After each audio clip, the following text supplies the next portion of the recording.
नमस्कार, राधे राधे, जय श्री कृष्णा। कहानी संग्रह में हमारे सभी दर्शकों का हार्दिक स्वागत है। दर्शकों, आज हम इस वीडियो को माध्यम बनाकर कन्या पूजन की संपूर्ण विधि आप लोगों के लिए लेकर आए हैं। हर राज्य में कन्या पूजन का अलग अलग विधान होता है। वैसे तो हमारे शास्त्रों के अनुसार एकम से लेकर नवमी तक किसी भी तिथि को आप कन्या पूजन कर सकते हैं, परंतु यह कन्या पूजन प्रत्येक व्यक्ति को अपने कुल की परंपरा के अनुसार ही करना चाहिए। आइए जाने कन्या पूजन से हमें किस फल की प्राप्ति होती है। जानने से पूर्व यदि आप हमारे चैनल पर नए हैं तो सब्सक्राइब करें, वीडियो को शेयर एंड लाइक अवश्य करें। संपूर्ण जानकारी के लिए वीडियो को अंत तक जरूर देखें। हमारे शास्त्रों के अनुसार कन्या पूजन से सम्मान, लक्ष्मी, विद्या, तेज प्राप्त होता है तथा विघ्न, भय और शत्रुओं का नाश होता है। होम जब दान से देवी जितनी प्रसन्न नहीं होती उतनी प्रसन्न वे कन्या पूजन से होती हैं। नवरात्रों में कन्याओं को देवी दुर्गा के 9 स्वरूपों को मानकर उनका सम्मान कर भोजन कराएं। कन्या भोज के साथ एक बालक को भी भोजन कराया जाता है। इस बालक को बटुक भैरव का प्रतीक माना जाता है। बिना भैरव की पूजा के कन्या पूजन अधूरा माना जाता है, इसलिए कन्या भोज में बटुक भैरव का होना अति आवश्यक है। नवरात्रों की शुरुआत ही कन्या भोज के साथ शुरू होती है। कहते हैं माता रानी कन्या के रूप में हमें आशीर्वाद प्रदान करने आती हैं। यही वजह है नवरात्रों में कन्याओं का पूजन किया जाता है। हमारे शास्त्रों की माने तो कन्या पूजन सुबह सूर्य उदय के बाद 6 बजे तक कर देना चाहिए। वहीं यदि आपके घर परिवार में हवन यज्ञ का आयोजन किया जाता है तो कन्या भोजन हवन यज्ञ के बाद करें।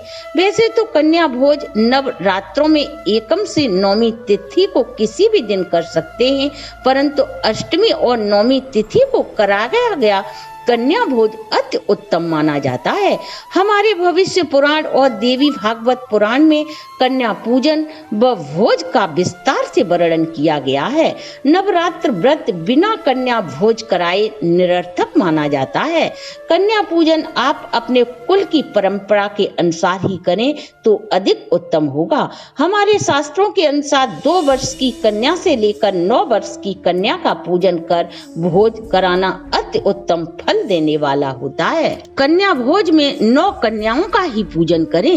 यदि आपकी सामर्थ्य अधिक है तो आप बहुत संख्याओं में कन्याओं को भोज करा सकती हो, लेकिन कन्या पूजन में 9 कन्या और एक भैरवनाथ का ही पूजन करें।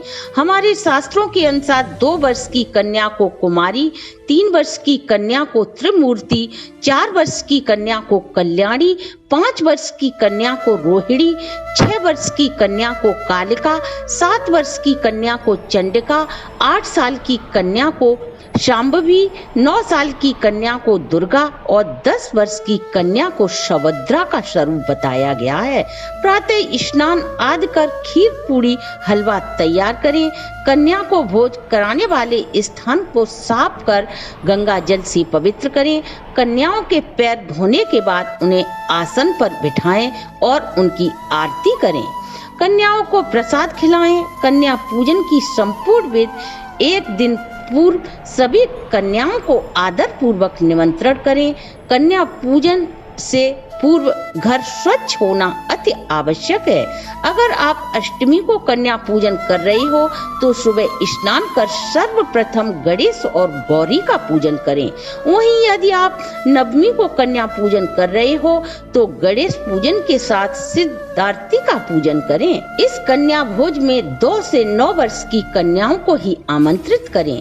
गृह प्रवेश करने से पूर्व कन्याओं पर पुष्पों की वर्षा कर उनकी आरती करें।